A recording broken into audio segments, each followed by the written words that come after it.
Hello, and thanks for tuning in for another episode of the MFA Writers Podcast. Now that the current MFA application cycle has officially come to an end, I wanted to give a quick congratulations to everyone who accepted an MFA offer and will be attending a program in the fall. I hope that this podcast will continue to be a resource for you as you try to get the most out of your MFA experience. And for anyone who is listening and thinking about applying or reapplying in the coming cycle, the MFA Writers Podcast will be here to help you find the program that best fits your needs and put together the best possible application. If you are in an MFA program, tell your cohort about us. If you are applying, tell other applicants. We're all in this together. You can find MFA Writers on Instagram and Twitter, as well as mfawriters.com. Feel free to shoot us a direct message on one of those platforms or an email at mfawriterspodcast@gmail.com. We love to hear from listeners. If you have a minute to rate or review the show, we'd prefer you do that on Apple Podcasts. Doing so will help boost our podcast as we try to boost these amazing writers. Finally, as always, thank you for listening, and we hope you enjoy the episode.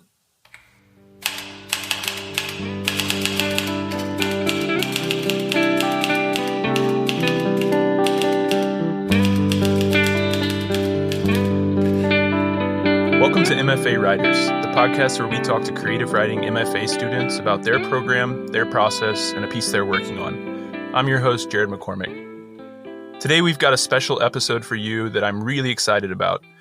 I'm here with Felicia Rose Chavez, an educator with an MFA in creative nonfiction from the University of Iowa.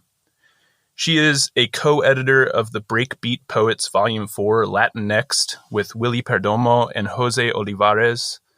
Originally from Albuquerque, New Mexico, Felicia currently serves as scholar in residence in creativity and innovation at Colorado College.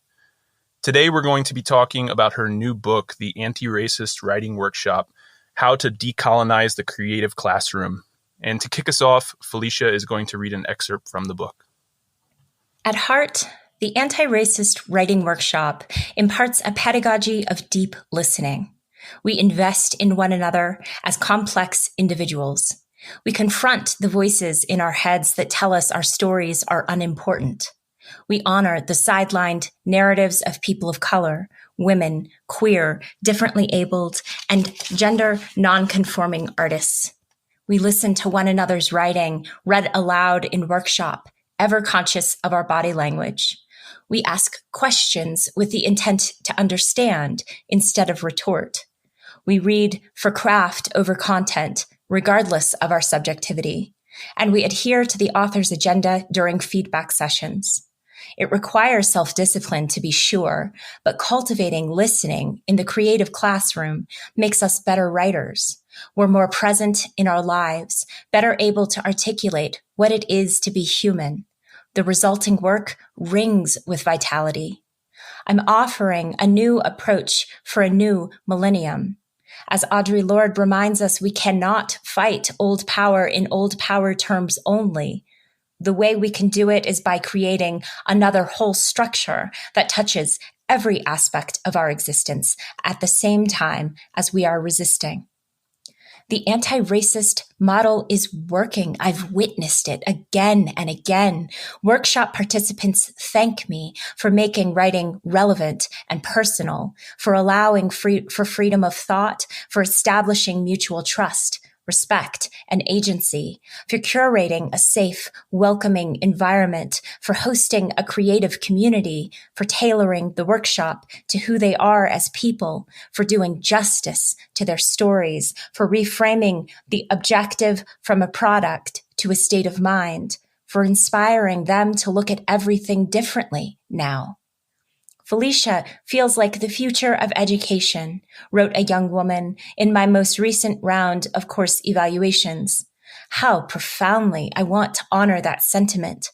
If only I could time travel first backward to that young woman in the black hoodie, black boots, black coat, slumped in down at the classroom desk, I'd hold her hand, reassure her that she matters. I matter. And then we'd bolt full force forward to where we belong, to the future of creative writing, where multicultural consciousness holds weight and substance, where our brown bodies are emboldened to speak speak, poet?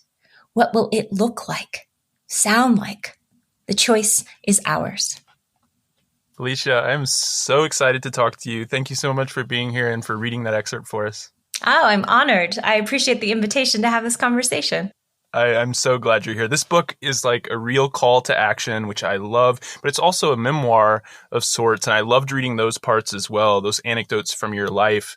For those who don't know your backstory, I was wondering if you could tell us a bit about your early life, what led you to teaching and writing, and eventually the MFA program. Sure. I'm originally from Albuquerque, New Mexico.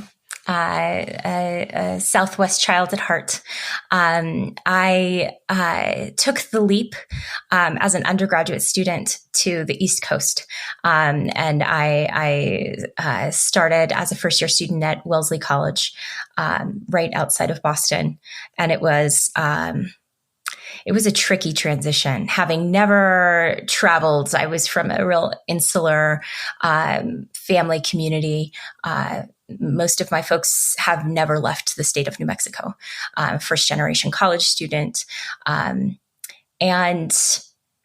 I found that leap crippling in so many ways. I learned so much so suddenly about my own position in the world. I had a bit of a non-traditional trajectory in terms of my educational journey. I had to take a leave of absence from Wellesley College and serve as a caretaker for my mom for a year.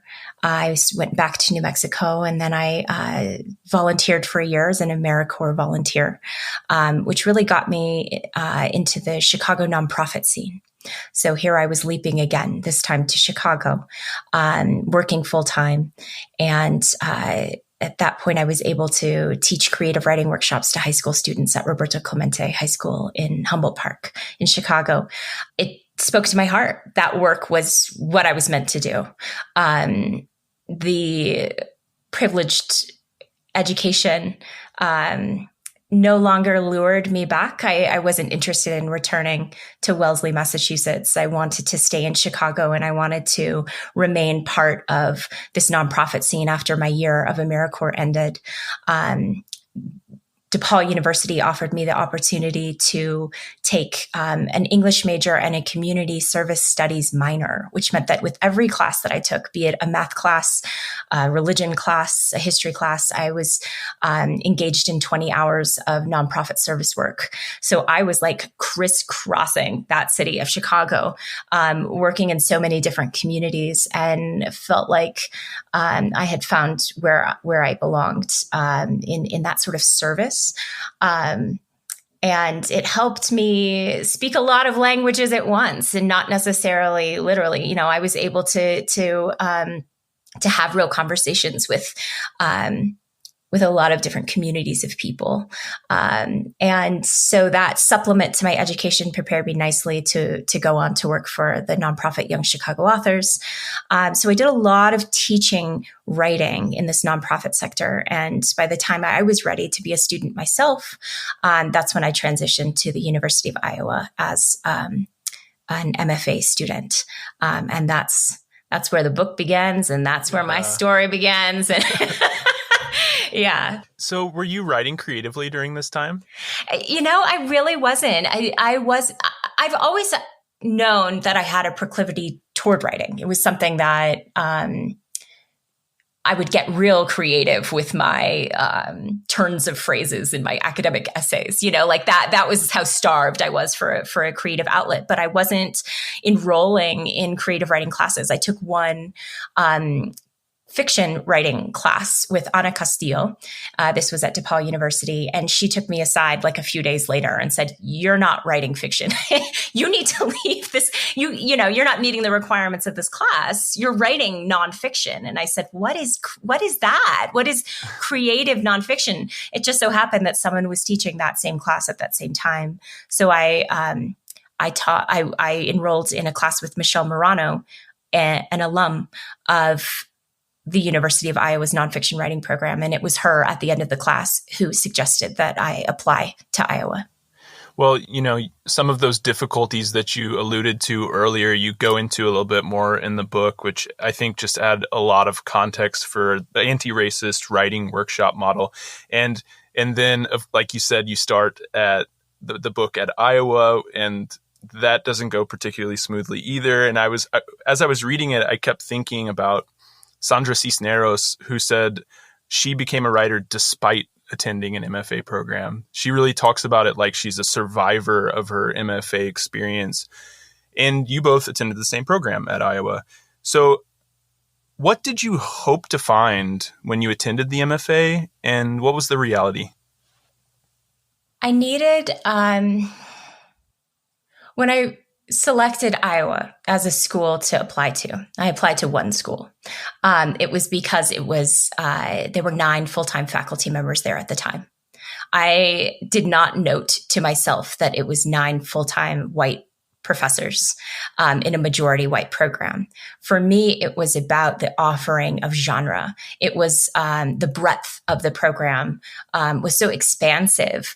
Particularly for me, I was interested in multimedia art making, and there was an audio essay program that was very early in this whole podcasting scene. And so that was very exciting to me that I could engage in that work. And I specifically cited that in my letter, that was kind of what I was interested in studying.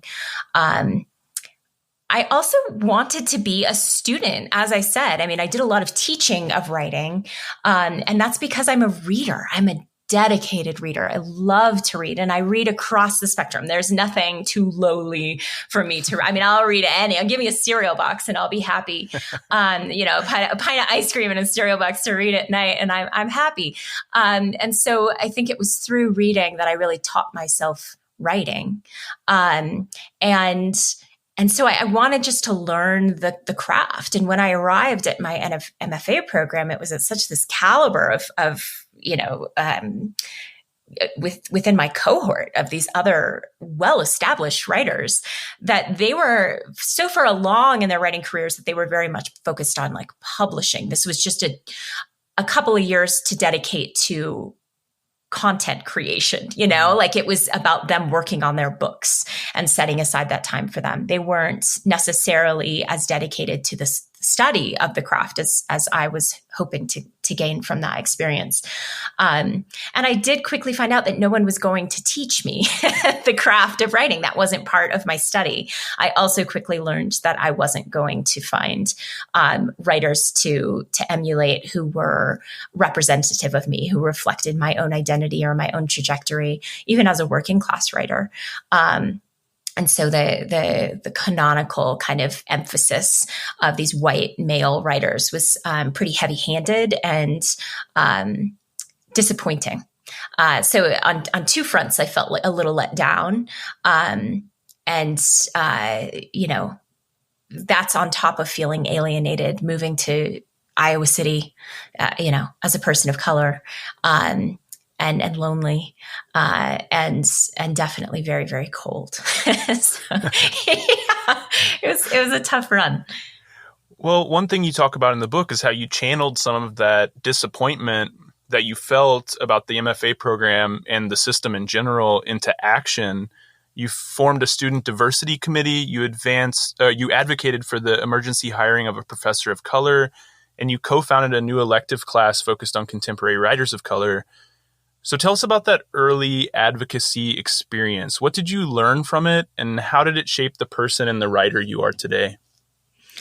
It's very difficult to be a student and take on that advocacy work. So that's a facilitation that I do. I offer a variety of facilitations for colleges and universities across the country, and even different high schools, which has been a great honor to be able to speak with students about how to effectively self-advocate and to protect yourself. And I was missing the element of self-protection. I thought that if I fought hard enough, if I spoke up loud enough, that I would be heard, and that reciprocation would be sincere. And I think that was my mistake, was giving too much faith into the fact that when someone said, Oh yeah, we'll look into that. I really believed it, and I waited, and I was holding my breath for so long. I'm surprised I didn't pass out. So yeah, I circled these petitions around and got signatures. I served as the student liaison to faculty, and attended these really uncomfortable faculty meetings in which they were forced to discuss race because I had made such a noise about it. And they would often ask me to leave the room. And so it became a psychological and emotional mess in terms of, this preoccupation with what they're saying behind closed doors that they can't say to my face. The imagination is so much more powerful, maybe, than reality, but oftentimes I think I was right on point in terms of my guess. The class toward a new canon was an opportunity to read contemporary writers of color. I was getting fatigued by the, reliance on Baldwin, as wonderful as it is to have that opportunity to study him. I thought, isn't there anybody here doing work beat since then? And so we were able to, include a few contemporary writers of color in that class to study in response to. And yet, none of those things, there's been no fruit from that labor. And there certainly wasn't during my time there. The class ended when I left. I eventually stepped down from the position of liaison to faculty, and the petition went nowhere. As soon as Iowa did have an opportunity to hire, they hired one white woman after the next. And so it is, it's disheartening to commit to the labor that distracts from the work that you're actually there to do, which is to create and live in this mind space of the writer. And instead I was fully embodied as a person of color. Well, I'm glad you brought this up, because it goes straight into the next thing I wanted to ask you, which is, one question that students have, I think, is how do we affect change? Because as you mentioned, the workloads in these programs tend to be high, which can deter students from even pursuing activism. Like, for example, I co-founded this graduate rights organization at my school to try to advocate for graduate rights and international student rights in particular. But it's been really difficult to gain traction, to recruit people who are already stretched so thin and think, well, I'm graduating in a year or two anyway. What's the point? It's hard to recruit those people into the organization. What advice would you have for anyone who's listening who sees the need for change, but is afraid that it'll just be a lot of work with no results? Yeah, I'm taking a bit of a guerrilla approach when I talk to students about self-advocating, right? So there's some unpopular choices because I did take the official route, and it got me nowhere. So what happens when we just do it without permission? So, for example, I think it's very important for students of color, and I'm speaking about my own experience at Iowa, when a recruit would come to town, right? And there's always that kind of spring showcasing of potential students, right? And they pair us up. Oh, well, you're brown and you're brown, so talk to one another. Go have lunch on us, right? And a lot of times we skirt around what it is truly like to be a student in this program, because who wants to be that person that's kind of poisoning the well, right? And this happens within faculty searches as well. I think it's essential that we tell each other the truth. It's so important to me that I'm actually working to build a platform for both students, faculty, and staff to be able to share their narratives with one another, similar to a ratemyprofessor.com, except it's about their school experience, what classes they took with which professors, and what the climate is at that particular institution, so that we're not just relying on the words of one or two students that we meet along the way, but instead we have a resource that we can turn to and hear the true lived experiences of those around us. So that's in the works. I think that the traditional workshop model enforces silence on all students so that we are these passive receptacles to receive critique and change our work at the will of the group.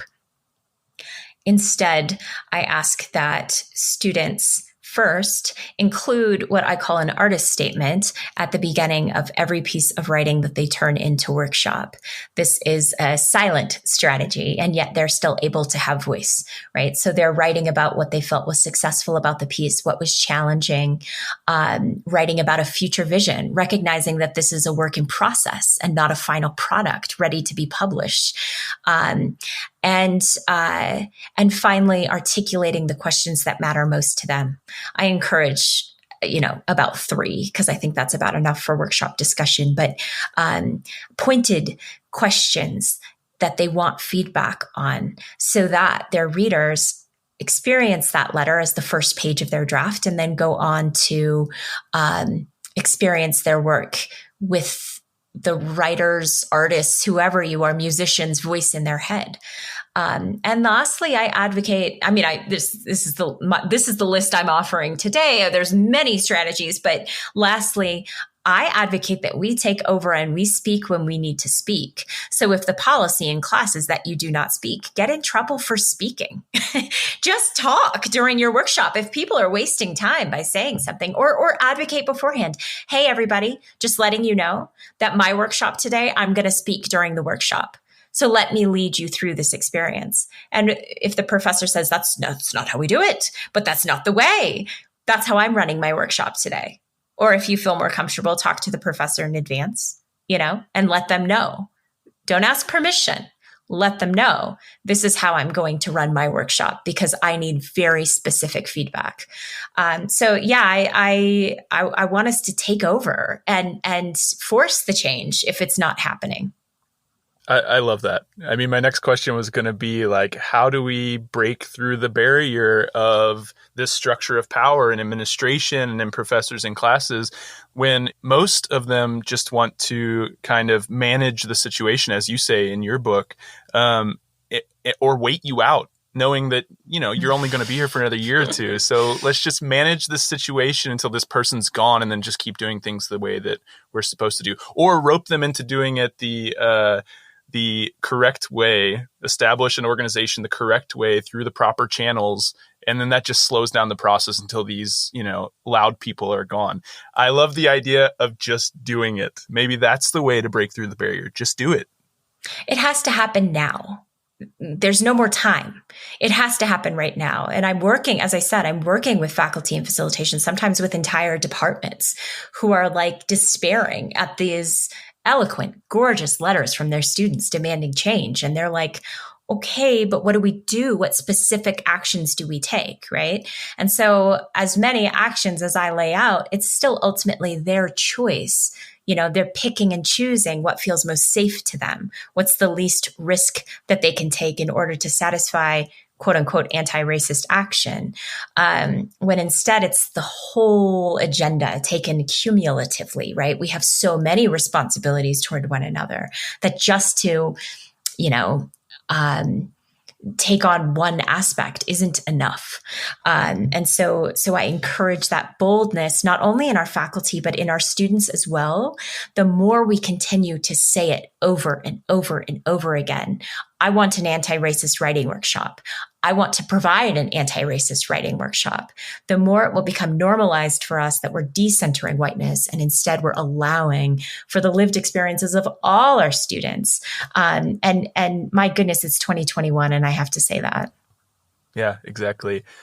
Well, although I think one of the things I love about this book is that the lessons that you learn in it can be applied to other areas of advocacy in your life and general advocacy. But the main focus of the book is on changing the writing workshop and writing programs. So some of our listeners, I imagine, will have an idea of what the traditional workshop model looks like, with a professor presiding over the discussion of a work in progress while the author silently listens. Your model goes beyond just changing this workshop format. It extends to recruitment of students and faculty, as well as revising traditional reading lists and so much more. Do you mind giving listeners a general overview of what the anti-racist model entails and how it differs from the traditional model? So in the back of the book, I break down like a percentage, right, of what we do in a traditional writing workshop model. 10% of that is reading, quote unquote, master writers as a model of craft, right? And we read those masters with the goal of whether we consciously or subconsciously kind of mimicking that work to achieve success. 80% of the time is spent writing a draft independently in silo, right? We are suffering alone. And that leads to the kind of masochistic / macho culture of the writer as the alcoholic, with a proclivity towards suicide and smoking, right? We've got the like self-flagellating artist thing going on. So we privately suffer and then we submit with bowed head, and we offer our work over to a group of our peers and a professor to take home and often write over our text, cross out words. I've had entire pages just slashed out. You don't need this, kind of sloppily written at the top, or weirdly, like many of my individual words over the pages of my manuscripts crossed out and replaced with this student's own words, as though I mischose, like as though take on my language, right? And now your work will be a success. And then we gather to read and respond. So this is all part of that 80% in which the student silently receives critique and then goes on to try to satisfy everybody, which is tricky. And then you revise and submit that final draft. That's the last 10%. Not a lot of variation going on there. So for this anti-racist writing workshop, I advocate that a whole 20% of class is dedicated toward building confidence and building community. We're writing daily. And this sort of writing is public writing. We're gathering together to create and talk shop, which is a different way of workshopping. We're also putting in the work to check our positionality and our body language. So often we're not, as writers, especially, we're so engaged with our words on the page, but we're not often engaged with what our critique sounds like spoken aloud, but also what our critique sounds like when it's embodied through body language, whether we're slumping or rolling our eyes or kind of tapping our pen, right? Get it over with. Hurry up. Let me speak. It's my turn to tell you what to do with your work. And so we really focus on that sort of skill building. Then we move on to a 30% of exploring what craft is and working toward defining craft, which is not this immovable pillar of like Western hegemony. It's instead something that we need to collectively create. When we talk about what voice is or what imagery is, it's essential that we all have a say in what we want those craft elements to look like and sound like so that we can best achieve that standard. And we do that through examining our own writing and the writing of others, people of color, women, queer, differently abled, gender nonconforming artists, through a digital database that students can contribute to and self-select from. So they're not required to read a particular text, but instead they go on to say, hey, this aligns with my aesthetic preference. I'm going to follow up on this potential mentor and really engage with their work and see how it could inform what I'm doing. Another 30% is in really studying how to workshop and how to give critique, how to ask real questions, not questions that have an opinion so obviously embedded in them that it might as well be a statement, but instead a genuine, sincere desire to know about the other person's process or thinking behind creating the work. And these student-led workshops using the Liz Lerman critical response process. And finally, this last 20% of leading a post-workshop conference and revising the draft based on the writer's own desires for what that final iteration is going to look like. The author themselves gets to choose. The conferences are one thing that I think I find really exciting. The idea of conferencing with the professor before and after the class. So what do those conferences usually look like for you? The conferences aren't too long, right? Our professors have a lot of students, depending on the program. And they get very frightened when I talk about conferencing with students and having a real conversation. But it's quite beautiful when it happens in real life. So we have an opportunity for the student to meet with me before formal workshop. And that's that large group student facilitated Liz Lerman methodology, and after formal workshop. Before, when we meet, they type up an agenda and print it out. This is something that they physically bring in and hand me a copy. So they're leading this conference. They know that they have maybe 20 minutes, 30 minutes. They bring a timing device and they keep track of how much time they have and their obligations in terms of what they want to talk about. We can cover a whole variety of subjects in this conference. That's not just limited to the product itself, but reflecting on the emotional and psychological relationship of the work, right? Of the author in terms of the work.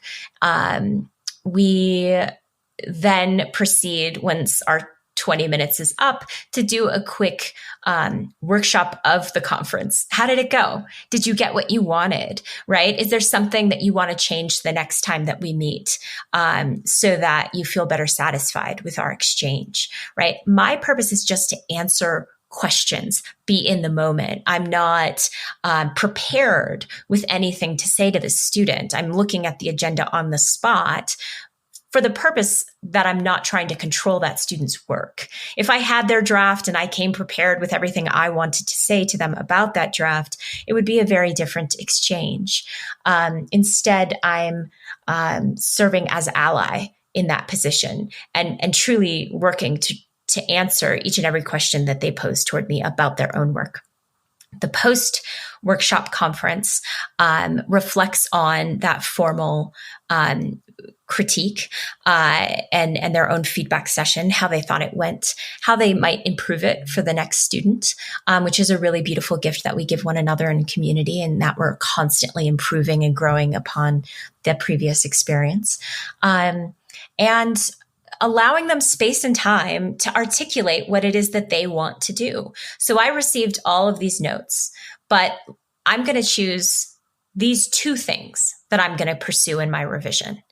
And I may be sitting back in my chair going like, oh no, you're not going to change the big glaring thing that like I think you should change. I stifle that because it's not about me. It's about them and their vision for the work. And so, I give that power over to them. It was never mine to hold in the first place. And so when they do evolve the draft into the next iteration, they are so proud. They own the work. It's truly theirs. And they like the changes that they made.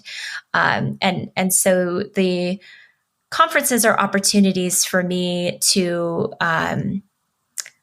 let go of the ego and the domination and the control and the manipulation that I think comes so naturally to all of us. It's, I'm maybe one of the worst offenders. I think people think that it's very natural for me to do like, oh, she's just like some hippy dippy like teacher. And this is so hard for me. It takes daily work to relinquish control. And I think the conferences help me just put down the pen and really hear my students. And so the exchanges they're intimate. There's a lot of laughter. There's sometimes tears, but they're actual like opportunities for human to human connection. I love that. I love that not only is the student in charge of their own workshop, but they're also in charge of the conferences. I wasn't expecting that they would have they would be in control of what they wanted to talk about in those pre and post conferences. I love that. And, as listeners can probably tell, this model that you're proposing is not a hypothetical thing. This is something that you've been doing for a long time, from your time teaching in Chicago to Iowa and now at Colorado College. You write in the book that you were nervous as hell when you first started recruiting students for your anti-racist workshop because you were wary of backlash from your white colleagues. But then you got a quick response from the first student you recruited who wrote in all caps, "Yes, I'm in." And in that moment, you knew you were onto something. And I love this anecdote because my undergraduate degree is in education, and I taught for several years before the MFA. And in my experience, when you are really onto something as a teacher, you know it right away in the reaction of your students. So what have been some of the successes that you've seen teaching this method, teaching this model in your classes? I mean, that particular anecdote that you provided was actually the first time that I called my workshop an anti-racist workshop. I'd been doing that work for years, but I hadn't termed it as such because a lot of my students, especially at Iowa, it was I was the only person of color in the room. My students were all white. And so I was tentative to call it what it was. When I started doing that, I attracted a whole variety of young people to teach me. And that's the great gift of the anti-racist writing workshop. That's the great gift of decentering our own authority, no matter which discipline we teach in, is to be able to silence ourselves long enough to really learn from our students and be collaborators in their journey and to allow them ownership over their own educational experience. So, I leave each class that I teach with these friendships, these relationships, these allies who I go on to stay in touch with, and we sometimes collaborate on projects in the future. I also leave selfishly with a whole digital database of things that they're into, whether it be albums or plays or texts, TV shows that weren't on my radar whatsoever, right? And they've introduced that material to me that I can then incorporate into my next class. So greedily, those are the things I get from it, right? But they are exemplifying the values that I can only hope that a college class or any classroom environment gifts our students with, right? So it's one thing to say, take my class, you'll learn how to write a really good thesis statement. It's another thing to say, take my class, you'll learn empathy. Take my class, you'll learn how to listen. Take my class, you'll learn freedom of thought. It's a shift in perspective. And when we value those skills just as equally as we do a strong conclusion, our students leave with what they need for the rest of their life moving forward, right? So my goal with every workshop when I'm with students is to help them to turn inward. And by the end of the course, if they can say, I trust my intuition, not only do I hear my own voice, I just know in my gut, right? But they trust it. I think we're so used to stifling that voice, to just smothering it, and instead ask, well, what do you want, professor? What do you want, teacher? Let me satisfy you. And instead we say, how can I satisfy me? And so it's just a beautiful turn. If we could just shift, right? They're not bereft of anything. They can still write a thesis statement, whether if, sooner or later, they got it. But the others, those are the longer lasting skills that stick. Well, I think that's absolutely beautiful. And, you're right. These things stick with you for the rest of your life. And these lessons are not just ones that you can apply to the classroom, but also to your life and to greater society, I think. And although this model creates a better way to teach and write, it also promotes the importance and power of exercising our voices. And for people of color who have been silenced for too long, I imagine this can be a really eye-opening experience. And as you say in the book, writing is a political act. And what we may read as a crisis in creative writing is at heart a crisis in American culture. Without voice, participatory democracy fails. In what ways do you hope or expect that participation in the anti-racist workshop model might affect one's participation in politics and advocacy and democracy as a whole? And what can we learn from it that we can apply to greater society? I mean, I see it within my own family community. I see the despair, the apathy. What does it matter? What does it matter? Who am I? I'm not reflected.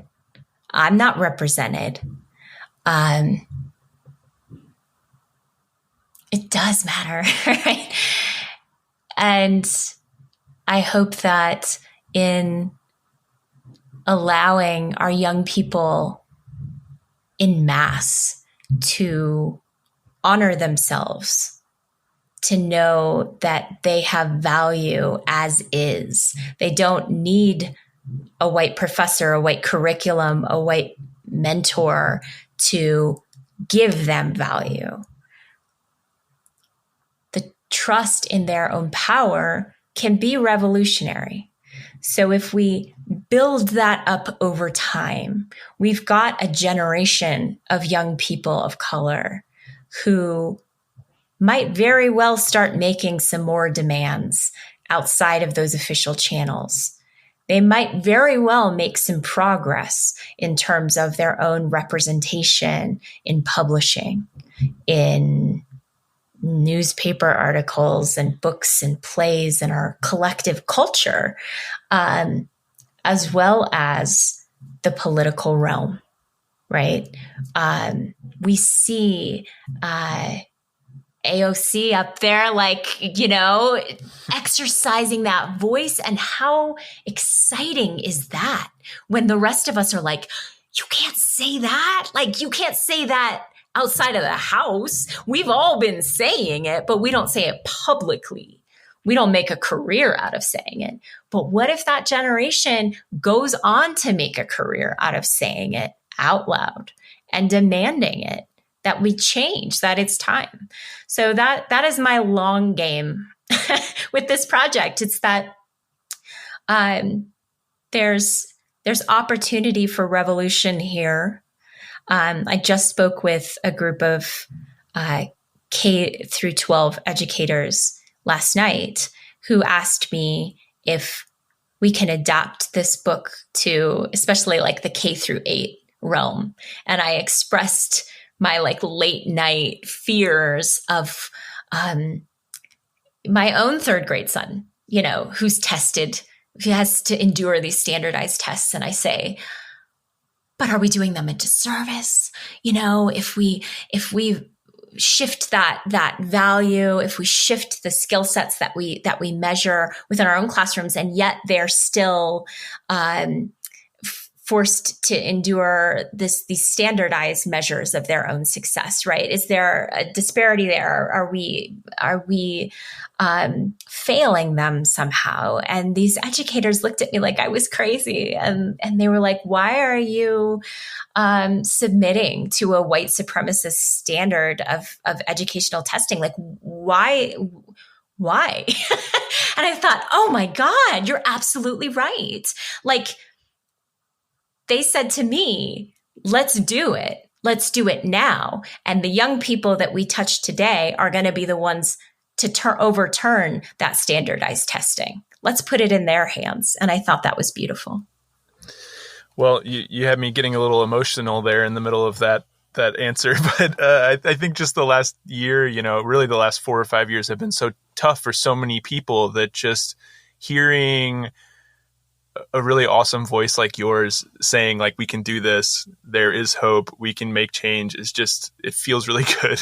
And, it's nice to hear. And, we've talked about how this model can help give people of color a voice, but the benefits for white folks like myself are immense too, in my opinion. One thing that really resonated with me was this idea that students, especially white male students, have turned the workshop into a competition of sorts. I've seen this at times in my own MFA program, this idea that the student who turns in the quote unquote best story of the semester has somehow won the semester, right? And I've been guilty of having these kind of competitive feelings myself, and I've had to kind of acknowledge that and try to deprogram that mentality, because as you say, that Coliseum mentality is a farce, one that blinds students to the advantage of collaborative creation. So do you mind talking a bit about the benefits of collaboration in creative writing and how the anti-racist model promotes that? I think that it helps us to stop the suffering. I think that it helps us to release and surrender to the creative process. A lot of artists in other disciplines feel free to experiment and risk take, to fail. As writers, and I am speaking specifically about writing in this moment, my hope is that the book is relevant to across the creative spectrum. But as writers, we tend to hold ourselves to this standard of perfection,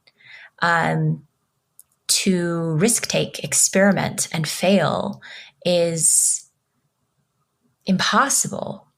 It's it could very well end our creative careers in our own headspace, right? We're hungry for that affirmation. What if we're our own best audience, right? What if we provide affirmation to ourselves first and then to one another? I read this meme that said, I can't compete with you because I want you to win too, right? And so when we want each other to win, when we set those stakes on day one of class, and everybody has a different stake when they start a creative class. And by stakes, I mean that we set forth what we're afraid of. What's our greatest challenge when it comes to making something? For some people, that can be sharing a story that's private, that they feel might hurt them or damage them if they put it on the page. They're frightened to do so. For others, it may be, I can't possibly share work that's not ready, that's raw, right? It has to be perfect first, and then give me your critique, right? We set those stakes, and then when we move forward, we can champion student A for sharing a story that's so precious and near to her. We can say, here's where it's working. Here's where, this is what I call pops, right? Here's where it's popping. Here's where it's popping. We can encourage that person, and we know how to respond in terms of our critique because we know what she needs. We know the stakes she set. Or the other student, we can understand that it's messy, and let's see through the mess, right? And embrace that. And so we can really relate to each other based on the specifics of who we are and what we need, because we're not all aiming to produce the same thing. We might have a student who's, as I said, and I entered into a community that was very far along in their writing careers and really just was working on the next Paris Review essay, right? And I was like, what's the Paris Review? Like, I have no idea. And so we're all entering the classroom in different headspaces, different heart spaces. Like, we're different people with our own artistic preferences and our own artistic mentors. And so when we just learn each other and we're not so private about our works in process, we can help make something even better by the time we share it aloud as a group. Well, it does sound revolutionary, and it sounds great and I want to be in this class. I think if ever there's been a time to change this traditional model, it's now. I mean, I'd like to think that at least. Just in my adult life, I've seen a clear change in the way that people view tradition. Young people today are not interested in doing something just for the sake of doing it. They're not interested in tradition for tradition's sake. And that's what the current model seems to be, really. As you wrote in the book, it's like writing programs are stuck in 1936, encased in shatterproof glass, museum relics safeguarding whiteness as the essence of literary integrity. For me, I'd like to think that young people today are not going to stand for that. They're not just going to keep doing the same old thing just because that's the thing that people have been doing. But you work with young people every day as a professor. So what's your sense of this? Are young people ready for this change on a large scale? They're leading it. I mean, absolutely. They're leading it. They may not know how to ask for it in the exact terms, but that final chapter of the book is filled with the letters from students to school administrations across the country saying no more. And these letters they've come up again and again and again. Students have written these pleas to their professors and their administrators demanding change, and yet nothing happens enough, right?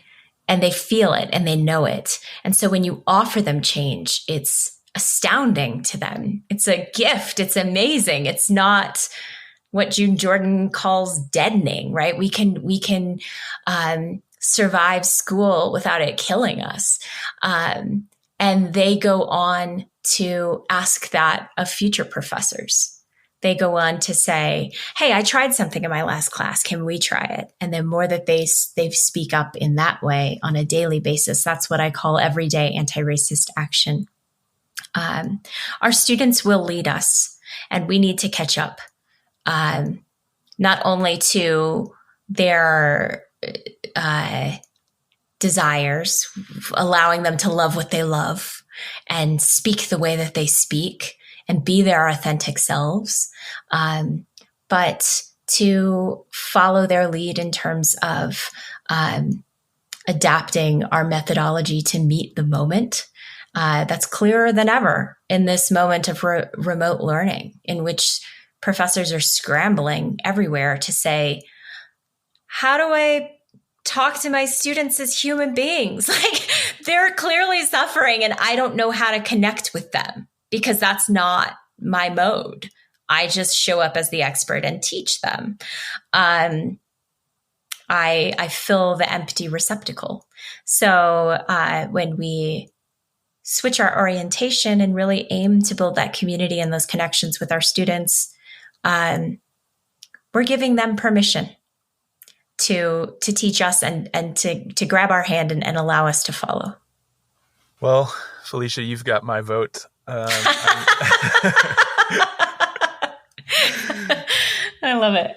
I really believe programs should start moving to this model now. And I think some will and some will resist, of course. But I would say to any program directors who may be listening that now is the time to start moving these programs and to this model and making these changes. Because in my opinion, in the near future, great MFA applicants will start choosing programs based on the workshop model that the programs are running. Like right now, they are making decisions based on funding. They're making decisions based on teaching load, extracurricular opportunities. I think workshop model is going to be one of those deciding factors for students.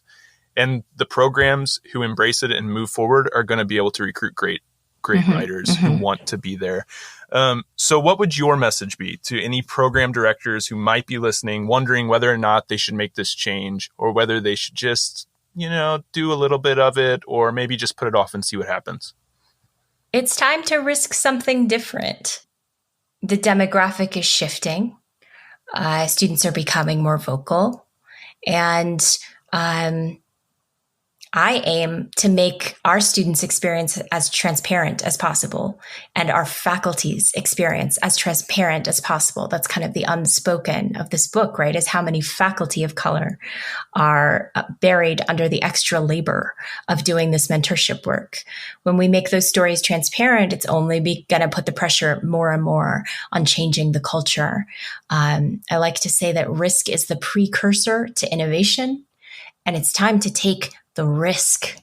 The payoff can make us as authority figures uncomfortable momentarily, right?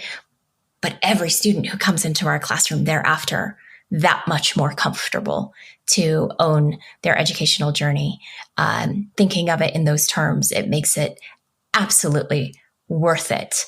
And so I encourage you to take up the resources. David Mura's A Stranger's Journey, Matthew Salis's Craft in the Real World, the Anti-Racist Writing Workshop, on my own website, www.antiracistworkshop.com.